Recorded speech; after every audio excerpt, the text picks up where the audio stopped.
29 जनवरी 2025 मौनी अमावस्या। प्रयागराज महाकुंभ में क्या हुआ? इतना शुभ दिन, अमृत स्नान का जो समय है वो शुभ था, पर वो शुभ घड़ी अशुभ में कैसे बदल गई? क्या हमारे सरकार की लापरवाही थी, या हमारी जो सरकार है उस तरह से सुविधाएं नहीं दे पाई, या हम सबकी अपनी गलती थी, या पब्लिक की गलती थी, या फिर कोई साजिश? आप लोग देखिए कि महाकुंभ में अभी इसके पहले जो है टेंट में आग लग गई थी, तो कहीं ना कहीं लापरवाही तो हुई। उसके बाद ये हादसा हो गया, कितने लोग अपनों को खो दिए। उसके बाद फिर आग लग गई, तो इसको क्या समझा जाए? किसी की साजिश की? क्योंकि ये हमारे सनातन धर्म की बात है। अब यहाँ पे तो आप लोग बताइए कि जो कुछ हो रहा है क्या सही हो रहा है? 144 वर्ष बाद ये शुभ घड़ी आई, और ये शुभ घड़ी कि एक ही पल में अशुभ में बदल गई। दरअसल हमको जो लगता है कि इतनी भीड़ जो इकट्ठी हुई है, अचानक हुई है, उसमें अफरा तफरी मची है, और कुछ लोग घायल हो गए, कुछ लोगों की जान चली गई। हुआ ये कि रात को कुछ लोग तो स्नान करने चले गए, और कुछ लोग जो हैं उन्होंने जो है जगह को अपना घेर के बैठ गए कि हम सुबह स्नान करेंगे, इस वजह से वहां वो सो गए। अब जो है जब अचानक जो है 21 करोड़ लोग अचानक वहां आ गए, तो एक दूसरे को धक्का मुक्की हुई, अफरा तफरी मची, उसमें लोगों की जान चली गई।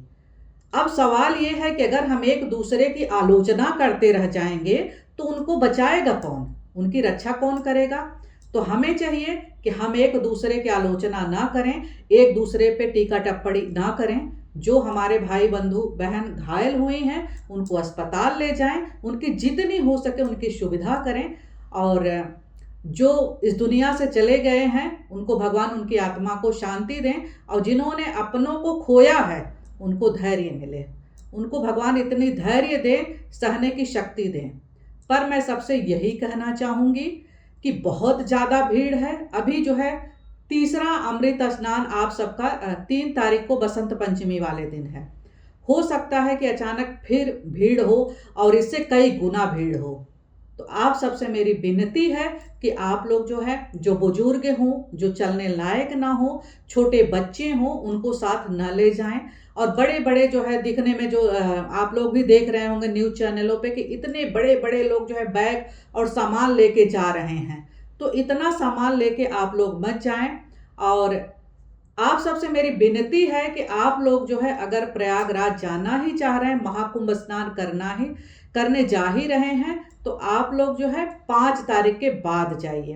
5 तारीख के बाद अगर आप जाते हैं तो वहाँ भीड़ कम मिलती है। और दूसरी चीज़ है, जब आप वहाँ पहुँचते हैं तो आप के आसपास जो भी जो है गंगा जी हैं, आप वहीं से स्नान करके चले आइए, क्योंकि संगम तट पे बहुत ज़्यादा भीड़ है। तो आज सोचिए कि क्योंकि सबके दिमाग में एक्चुअली ये बैठ चुका था कि 144 साल बाद महाकुंभ लगा है, इसके बाद 144 साल बाद लगेगा, तो हमारी 2 पीढ़ियां तो देख ही नहीं पाएंगी। हम तो कम से कम हम चल के जो है वहाँ पुण्य कमा लें। इसी चक्कर में लोग जो है ये मतलब इतने ज़्यादा लोग इकट्ठे हो गए पुण्य कमाने के चक्कर में कि वहाँ गए हैं, इतनी ज़्यादा भीड़ हो गई है कि अफरा तफरी मच गई। आप सोचिए क्या ये सही है कि आप अपनों को लेके गए हैं और वहाँ जो है पुण्य कमाने के चक्कर में आप अपनों को ही खो दिए हैं? क्या वो अपने अब मिल पाएंगे? और आपको भी शायद हमेशा पछतावा रहेगा कि शायद हम अगर नहीं गए होते तो अपनों को नहीं खोते।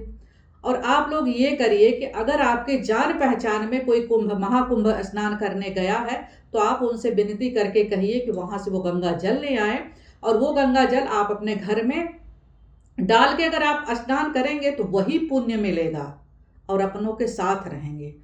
आज सोचिए जिन्होंने अपनों को खोया है उनका क्या हाल होगा।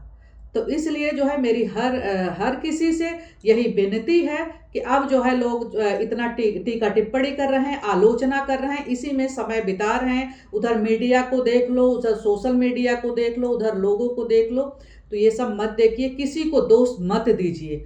और हमको लगता है कि अपनी सुरक्षा स्वयं भी हमें करनी चाहिए कि हम कहाँ किस जगह सुरक्षित हैं। पर लोग जो है कि नहीं, हम जगह घेर लेते हैं, हमें नहीं यहाँ करने से पुण्य मिलेगा, यहाँ करने से पुण्य मिलेगा, ऐसा कुछ भी नहीं है। गंगा तो गंगा ही है, गंगा माँ ही है। चाहे वो गंगा हो या चाहे यमुना हो, चाहे सरस्वती हो, आपको जहाँ जगह मिल रही है स्नान करिए और चले आइए। और दूसरी चीज, आपके साथ अगर कोई जा रहा है, बड़े बुजुर्ग, बच्चे, तो कम से कम उनके साथ एक पहचान पत्र जरूर रखें। उन्हें मोबाइल नंबर, अपना नाम, पता कम से कम दें। कम से कम भीड़ में अगर वो खो जाते हैं तो कम से कम आप सब तक तो सूचना तो मिलेगी। अब मेरी आप सबसे विनती है, सारी पब्लिक से विनती है कि बसंत पंचमी वाले दिन आप लोग रुक जाइए। आप वहाँ भीड़ मत मचाइए। 5 तारीख के बाद आप लोग महाकुंभ जाके स्नान करिए, वही पुण्य मिलेगा, वही सब कुछ आपको वहाँ मिलेगा। दोस्तों, बहुत ही दुखद घटना हुई है और आप लोगों ने देखा होगा पिछले 4-5 सालों से जो हमारे जो है विद्वान लोग भविष्यवाणियां करके गए हैं। आप देखिए कि पहले तो हम लोग मजाक उड़ाते थे कि ऐसा कुछ नहीं, आप आज देखिए, गौर करिए तो भविष्यवाणियां सच में साबित हो रही हैं। आप इन 4-5 सालों में देखिए, कोरोना आया, कोरोना ने कितने कितने लोगों के अपनों को लेके चला गया, कितने घर बर्बाद हो गए। उसके बाद लोग जो है एक्सीडेंट में मर रहे हैं, आग लग रही है। और क्योंकि बताया गया है कि धार्मिक स्थलों पे जितनी भीड़ होगी वहाँ कुछ न कुछ घटनाएं होंगी। तो ये सब चीज़ें आप लोग सोच समझ के करिए, चलिए, वहाँ पे जाइए, स्नान करिए, पुण्य कमाइए। देखिए, पिछले साल जो है शनि का साल था, तब भी बहुत हमारे देश में घटनाएं हुई, बहुत लोगों ने अपने को खो दिया, कहीं आग लग रही, कहीं भूकंप हो रहा। तो अब ये साल मंगल का है, तो मंगल का साल है, तो कहीं ना कहीं जो है अग्निकांड होगा। ऐसे तीर्थ स्थलों पे भगदड़ सी मचेगी, यहाँ मतलब लोगों की मौतों की खबर सुनने को मिलेगी, जो अभी आप लोगों को सुनाई दे रहा है। 2025 भी मंगल का साल है, तो कहीं ना कहीं घटनाएं होती रहेंगी, भूकंप बहुत आने की संभावना है, अग्निकांड होते रहेंगे, तीर्थ स्थलों पे ऐसी घटनाएं होती रहेंगी। तो आप लोग जो है थोड़ा सावधानी रखिए, और वक्त का पता नहीं कब किसके अपने इस दुनिया से चले जाएं। आप जितना समय हो सके अपने परिवार के साथ बिताइए, अपनों के साथ बिताइए, क्योंकि जब आप परिवार के साथ रहेंगे ना, तो आपकी कई समस्या का समाधान खुद ब खुद होने लगेगा। और आप जो है देखिए, अपनों का तो हर कोई ख्याल रखता है, दूसरों का बहुत कम रखता है।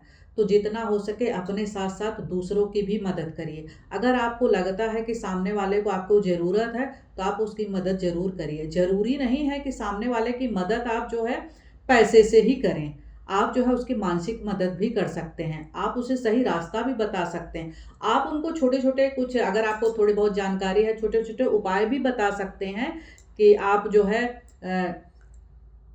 है छोटे छोटे उपाय भी बता सकते हैं। आप उन्हें सलाह दे सकते हैं कि ये करिए, आपका जीवन संवर जाएगा। हमने भी सोचा है कि हम भी जो है ज़्यादा से ज़्यादा लोगों की मदद करें। और आजकल आप लोगों ने देखा है कि हर आदमी जो है मानसिक बीमार है, डिप्रेशन में जा रहा है। कुछ गलत आदतें, कुछ उपाय ना करने से, कुछ पूजा पाठ ना करने से हर इंसान परेशान है।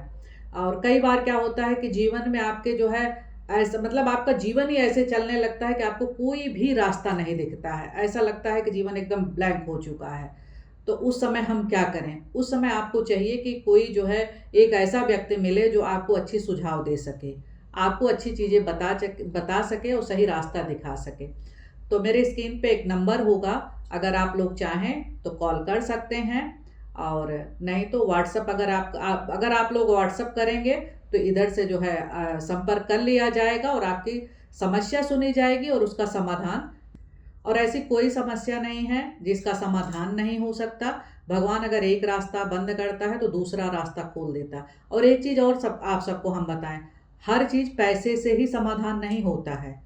कई बार कुछ जो है छोटे छोटे उपाय करने से आपकी समस्या का समाधान हो सकता है। एक चीज़ मैं और बताना चाहूँगी, कई बार क्या होता है कि आपके जीवन में लिखा होता है कि ये घटनाएं होंगी, तो अगर आपका एक्सीडेंट होना है तो वो होगा, उसी दिन, उसी पल, उसी तारीख को होगा। लेकिन अगर आप सही उपाय करते रहेंगे अपने जीवन में अपने दिनचर्या में कुछ अच्छे उपाय आप करते रहेंगे, तो हो सकता है कि एक्सीडेंट हो और आपको खरोच तक भी न आए। इसलिए जो है अगर आप लोग चाहें तो संपर्क कर सकते हैं। दोस्तों, उम्मीद करती हूँ कि आप सबको मेरा वीडियो पसंद आया होगा। अगर पसंद आए तो लाइक शेयर सब्सक्राइब जरूर करिएगा।